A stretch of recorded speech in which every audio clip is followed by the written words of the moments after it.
Good morning, ladies and gentlemen, and welcome to the Trustmark Corporation second quarter earnings conference call. At this time, all participants are in a listen-only mode. Following the presentation this morning, there will be a question-and-answer session. To ask a question, you may press star then one on a touch-tone phone. To withdraw your question, please press star then two.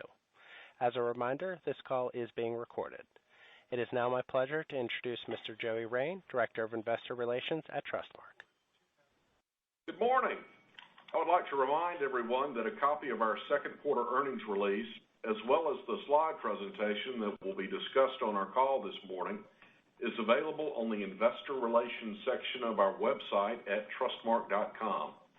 During the course of our call, management may make forward-looking statements within the meaning of the Private Securities Litigation Reform Act of 1995. We want to caution you that these forward-looking statements may differ materially from actual results due to a number of risks and uncertainties which are outlined in our earnings release and our other filings with the Securities and Exchange Commission. At this time, I'd like to introduce Duane Dewey, President and CEO of Trustmark Corporation. Thank you, Joey, and good morning, everyone. Thank you for joining us. With me this morning are Tom Owens, our Chief Financial Officer, Barry Harvey, our Chief Credit and Operations Officer, and Tom Chambers, our Chief Accounting Officer. For the second quarter of 2021, Trustmark is pleased to report net income of $48 million, or 76 cents per share. We'll review the second quarter financial highlights starting on slide 3. Loans held for investment increased $169.2 million, or 1.7% from the prior quarter, and $493.1 million, or 5.1% year-over-year. During the quarter, Trustmark sold $354.2 million in PPP loans that were originated in 2021. That accelerated the recognition of unamortized PPP loan origination fees of approximately $18.6 million. Pre-provision net revenue totaled $57.2 million for the second quarter, a 38.2% increase linked quarter. Net interest income increased $17.2 million from the prior quarter, and non-interest income totaled $56.4 million at June 30th. Adjusted non-interest expense totaled $116.3 million in the second quarter, a 3.3% decrease from the prior quarter.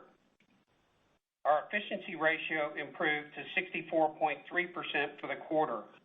Credit quality remained solid as non-performing assets declined 17.9% from the prior quarter. Net charge-offs totaled $1.2 million in the second quarter. We maintained strong capital levels with common equity Tier 1 capital of 11.8% and a total risk-based capital of 14.1%.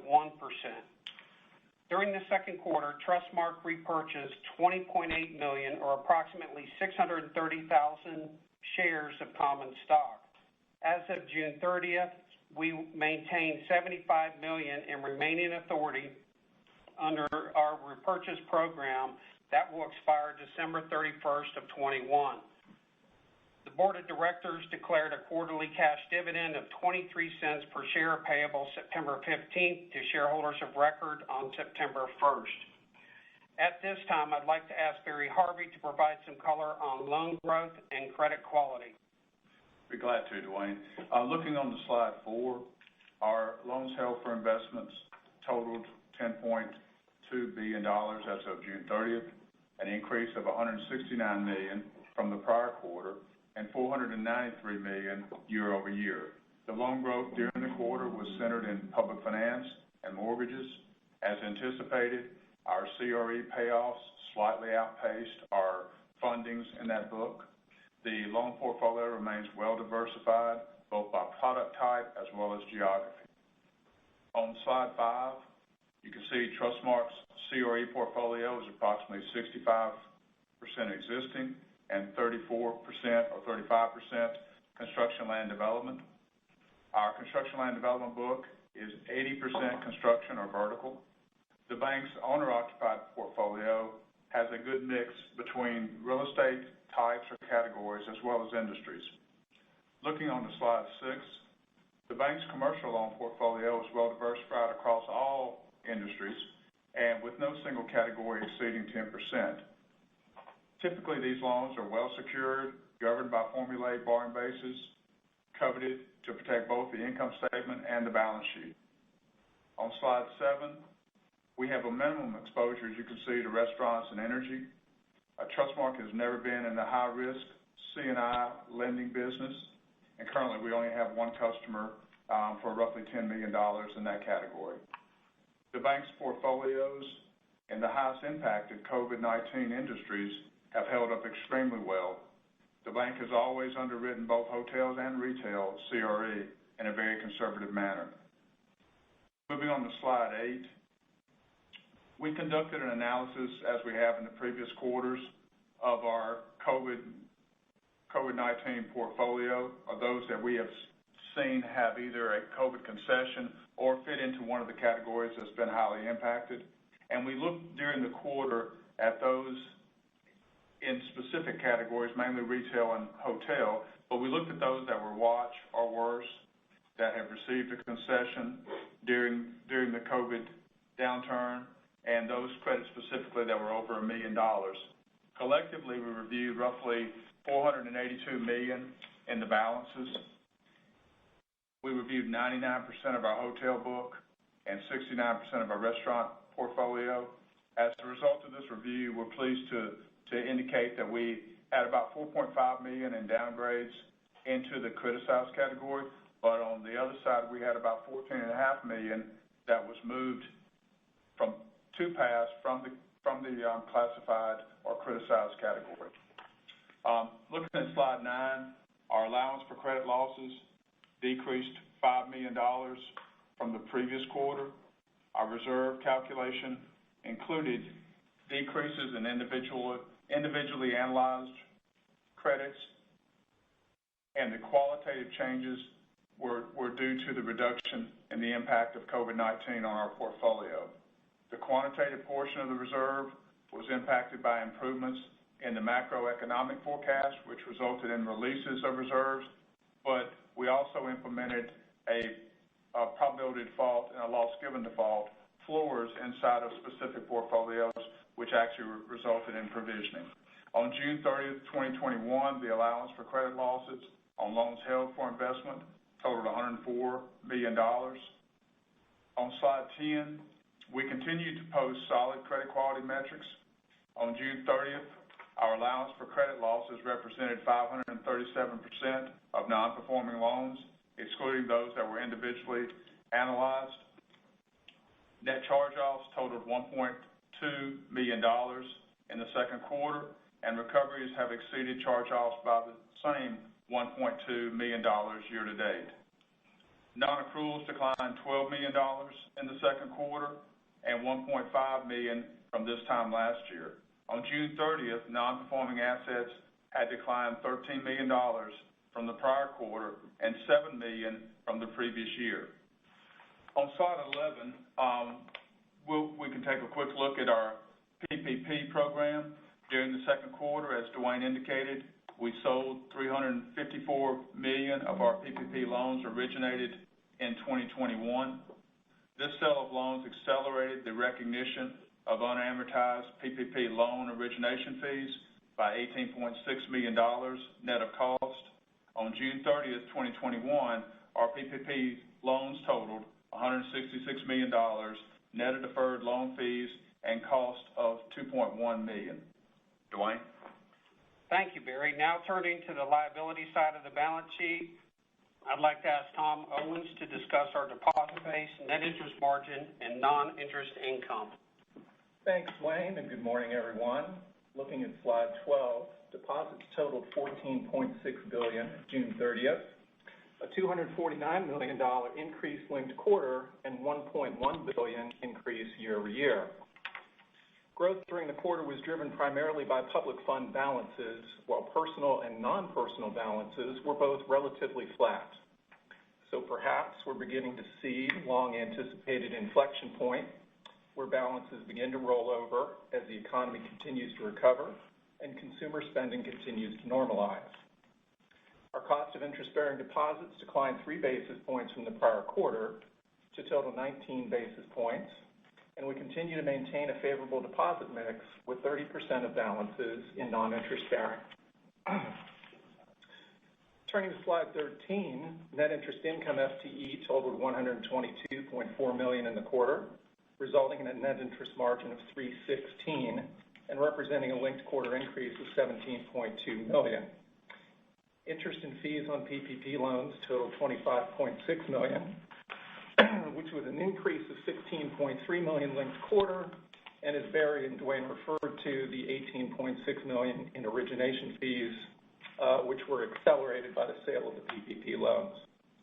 Core net interest income, FTE, was $96.8 million, which was an increase of $800,000 linked quarter, driven primarily by ongoing decline in deposit cost, while earning asset growth basically offset ongoing declines in loan and security yields.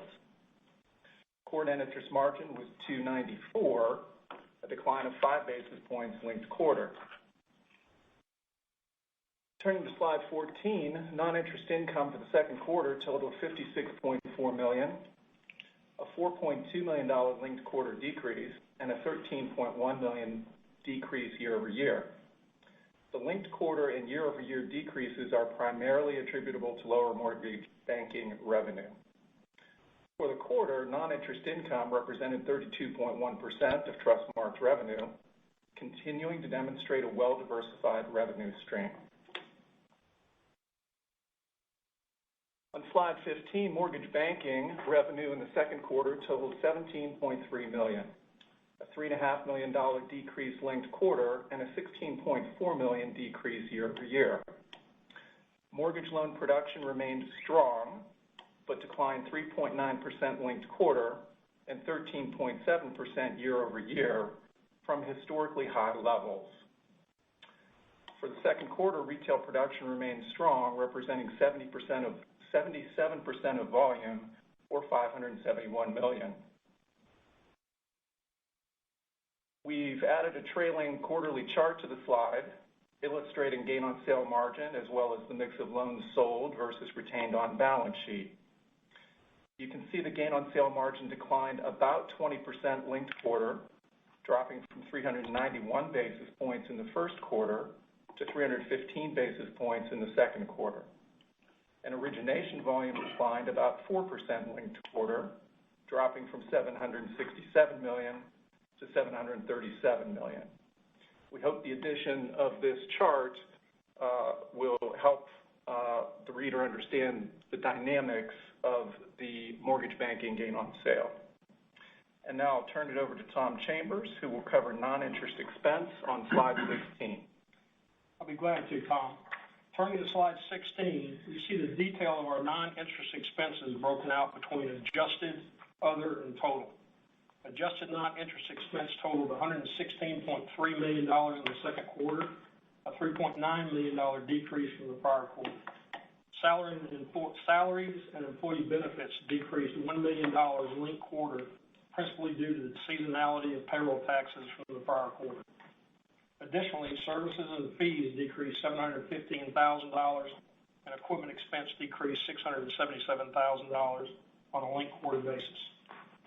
Turning to slide 17, Trustmark remains well positioned from a capital perspective with our common equity tier 1 capital ratio of 11.76% and a total risk-based capital ratio of 14.10% as of June 30th, 2021. For the first 6 months of 2021, we repurchased approximately 775,000 common shares, totaling $25 million. At June 30th, we had $75 million under our existing stock repurchase plan, which expires December 31st, 2021. This time, I'll turn it back over to Dwayne, who will now cover our outlook commentary on slide 18. Thank you, Tom. And again, this is a new add to our deck to give you some insight into our outlook.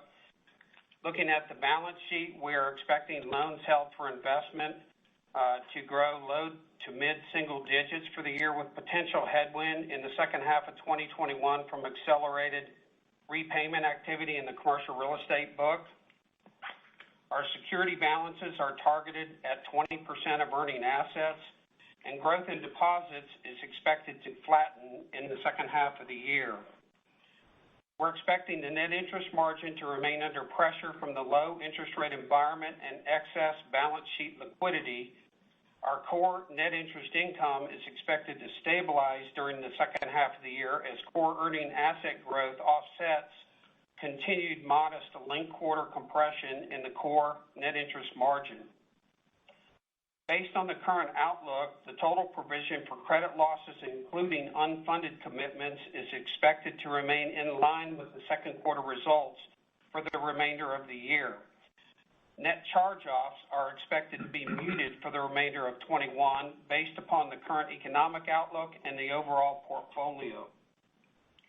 Non-interest income category, we expect service charges and bank card fees to rebound modestly from depressed levels as the economy emerges from the COVID crisis. Mortgage banking is expected to continue trending lower in production and to a lower gain on sale margin. Wealth management and insurance are both expected to grow by mid-single digits for the year. For expenses, our adjusted non-interest expense is expected to increase by low single digits for the year, subject to the impact of commissions in mortgage, insurance, and the wealth management businesses. We will continue to work on initiatives like the voluntary early retirement program and market opt for opportunities to improve efficiencies and workflow. We'll also continue a disciplined approach to capital deployment with a preference for organic loan growth, potential M&A, and opportunistic share repurchase. We will continue to maintain a strong capital position to implement corporate priorities and initiatives. With that, I trust this second quarter discussion has been helpful and the financial results and outlook commentary has been insightful. At this time, I'd like to open the floor for questions. We will now begin the question and answer session. To ask a question, you may press star then one on your touch-tone phone. If you are using a speakerphone, please pick up your handset before pressing the keys. If at any time your question has been addressed and you would like to withdraw your question, please press star then two. At this time, we will pause momentarily to assemble our roster.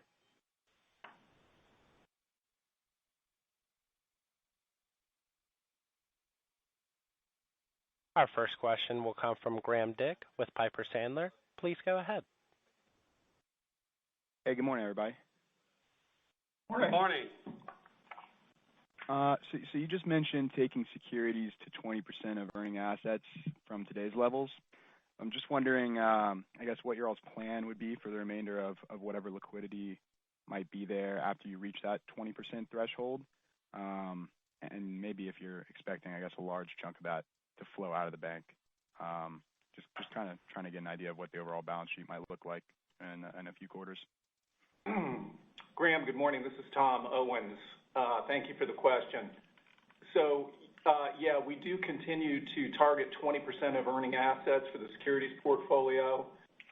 Came up a little bit short of that in the second quarter. Our deposit growth in the second quarter was sort of backloaded.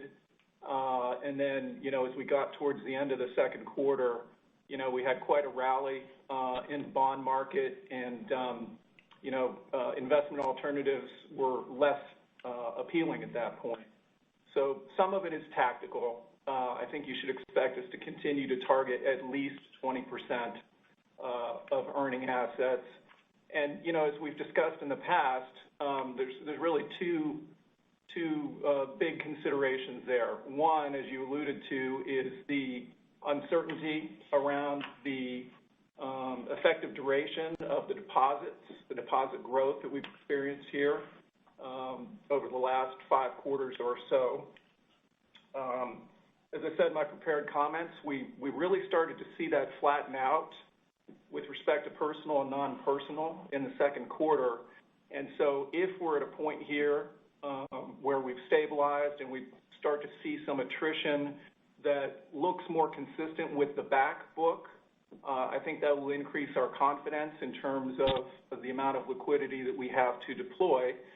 The second part of that, as we've discussed in the past, is the desire to maintain a competitive level of asset sensitivity in terms of our interest rate risk profile.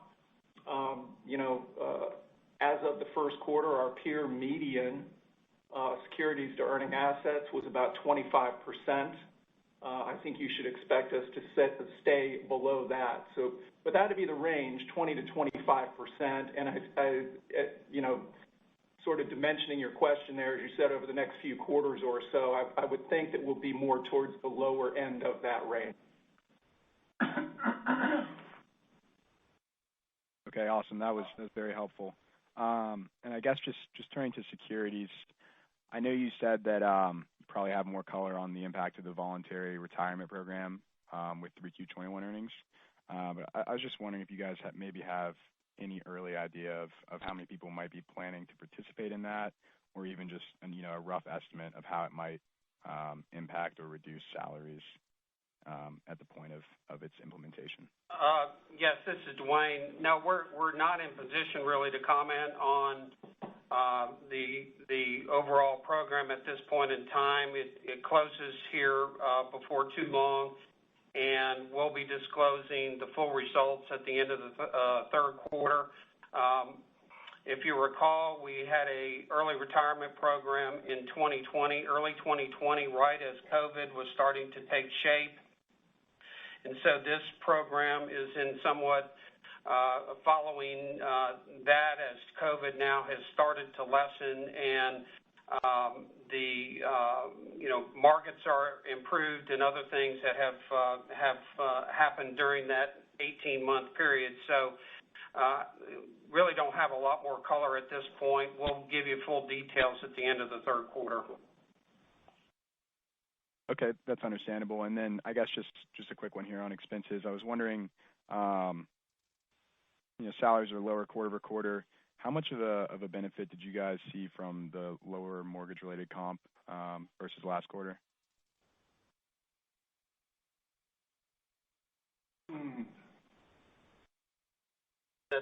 We're flipping pages here to get the exact answer to that question. As volume declines, commissions decline. I don't know that. Tom, do you have that? Mortgage commissions actually increased by about $700,000 this quarter, second quarter versus first. Because we have a lag. We have a month in arrears payment for the third month of the quarter. But we do expect that to trend lower over time as volumes decline. Yeah. It's coming down the last half of the year.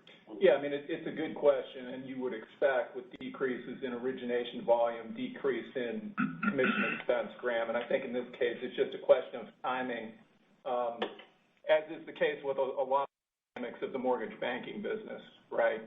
But as we said, projecting forward, lower origination volume certainly would lead to lower commission expense. Okay, awesome. That's it for me. Thanks, guys. Thank you. Our next question will come from Jennifer Demba with Truist Securities. Please go ahead.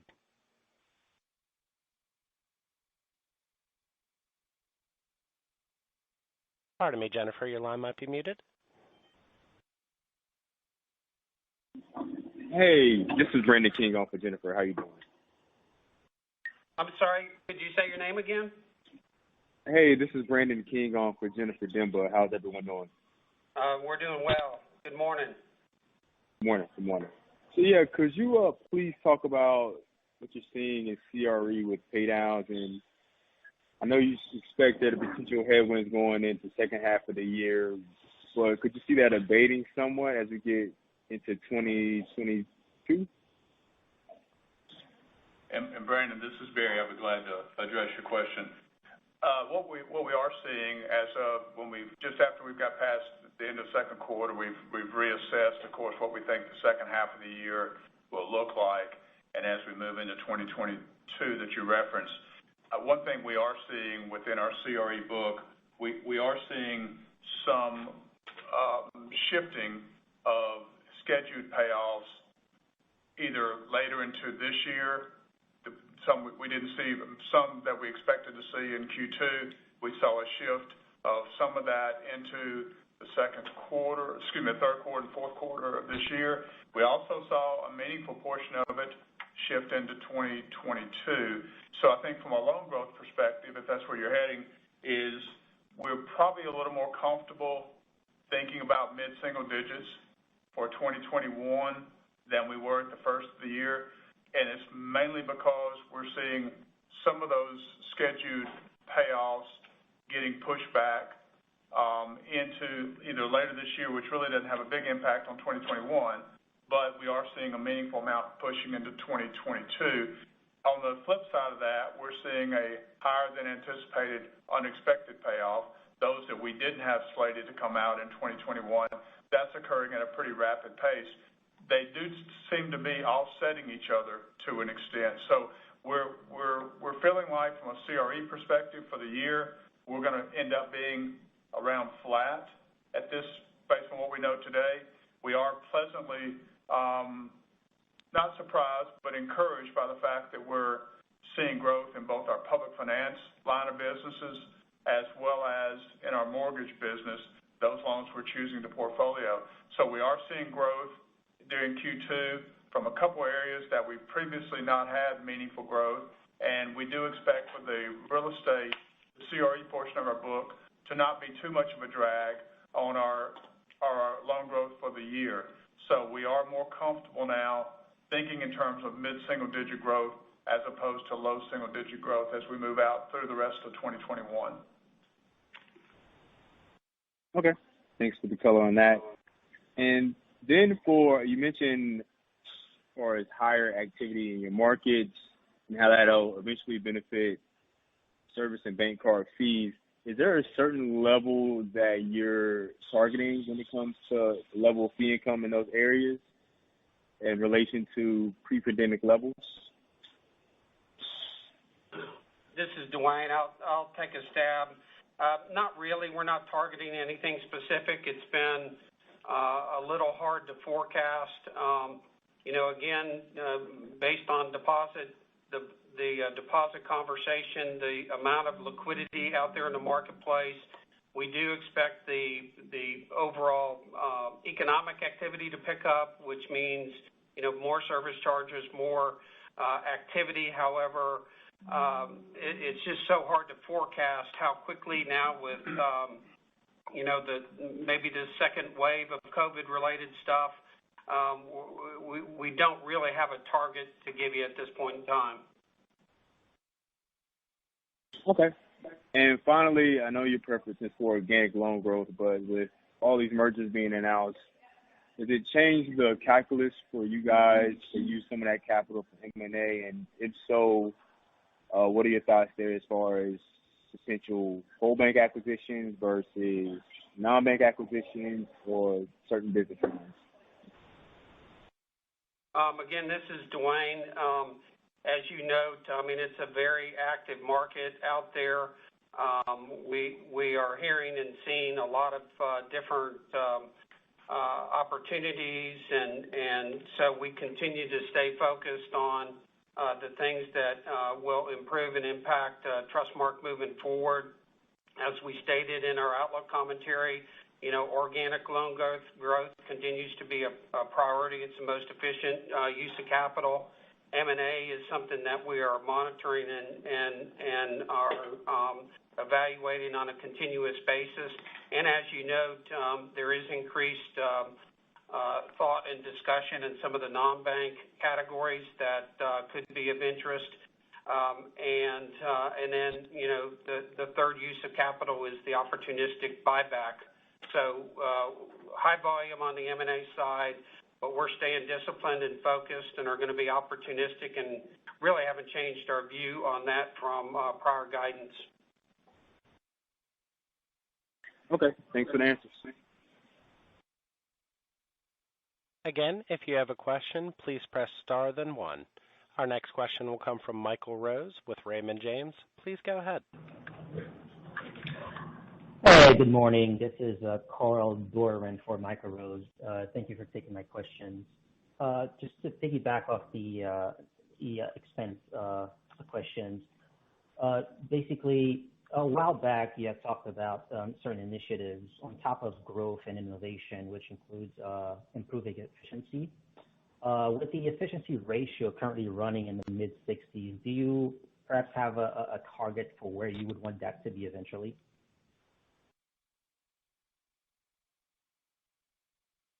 Well, you kind of went in and out. We missed a portion of that question. I apologize. Could you, Carl, repeat?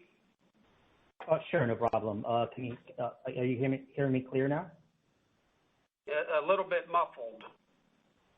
Okay. Basically, you had talked about the improving efficiency as part of your initiatives a while back.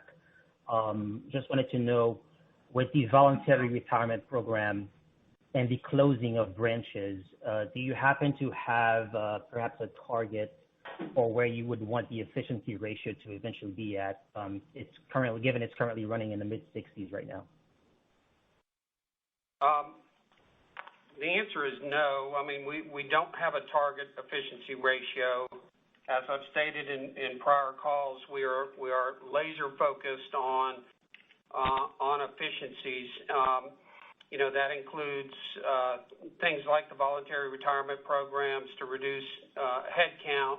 But along with that means back office efficiencies, process improvement, and the entire leadership management team is laser focused on those topics. We have a number of technology initiatives we completed so far this year, a couple more that will begin or are completed in the latter part of the year that we think over time will create continued efficiency improvements and opportunities to reduce expenses across the board. But we don't really disclose a target for efficiency ratio at this point. Well, and this is Tom Owens.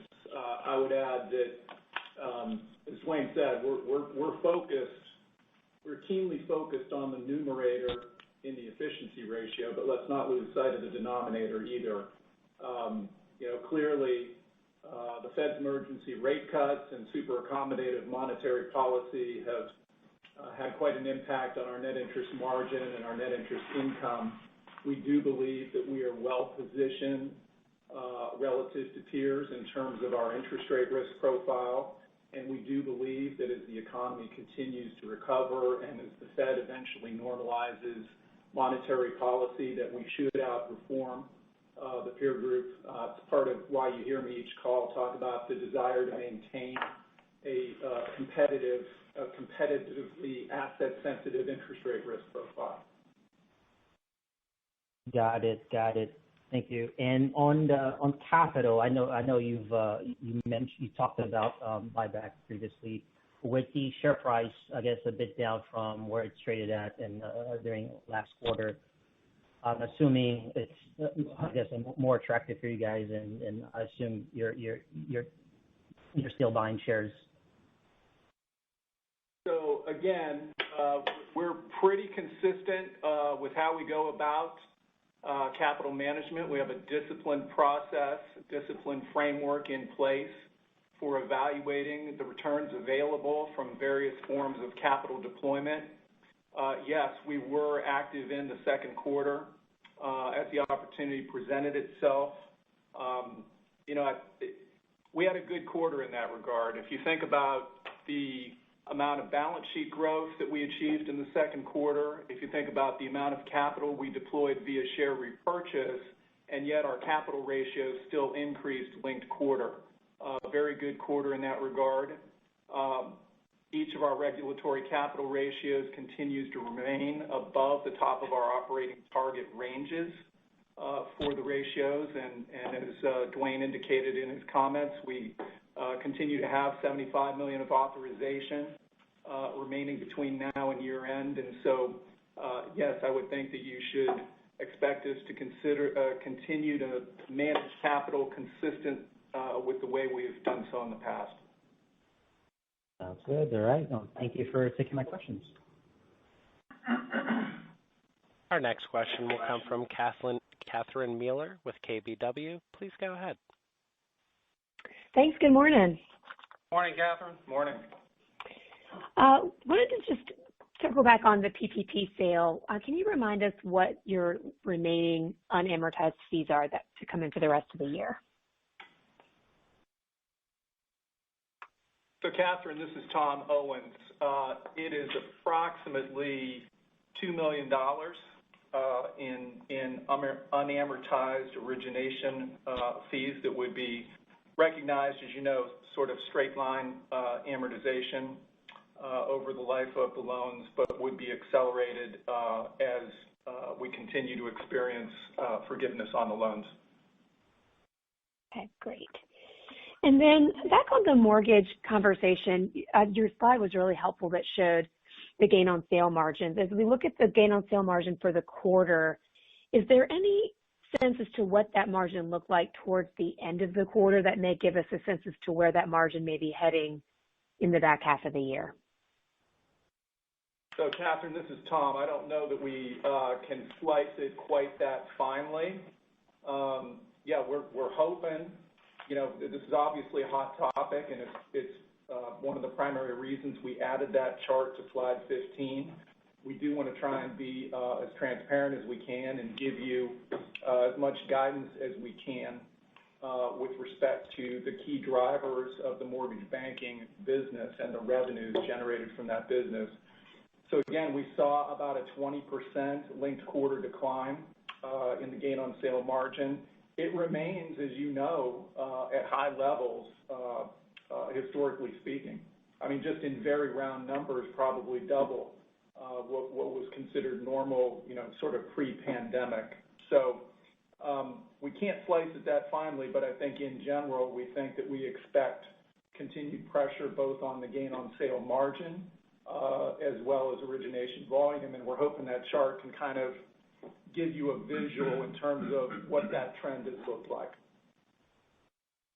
And then it looks like you kept more on balance sheet as well. Should we expect to see that trend continue as gain on sale margins continue to come down? So yeah, that puts more pressure on the mortgage revenue, but in theory, instead, you've got better loan growth as a result. The answer to that, Catherine, is yes.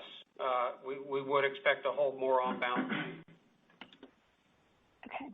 And is that Catherine, reflected in your increased mid to single digit guidance that you've already put out, or would that be additive to that, do you think? It is reflected. It's reflective. And Catherine, that's going to be typically going to be some 10-year type jumbo, but predominantly it's going to be 15-year pay to zero. So it's going to be a fairly short duration. And as far as what's being added to the book on a quarterly basis. Great. Very helpful. Thank you so much. Thank you, Catherine.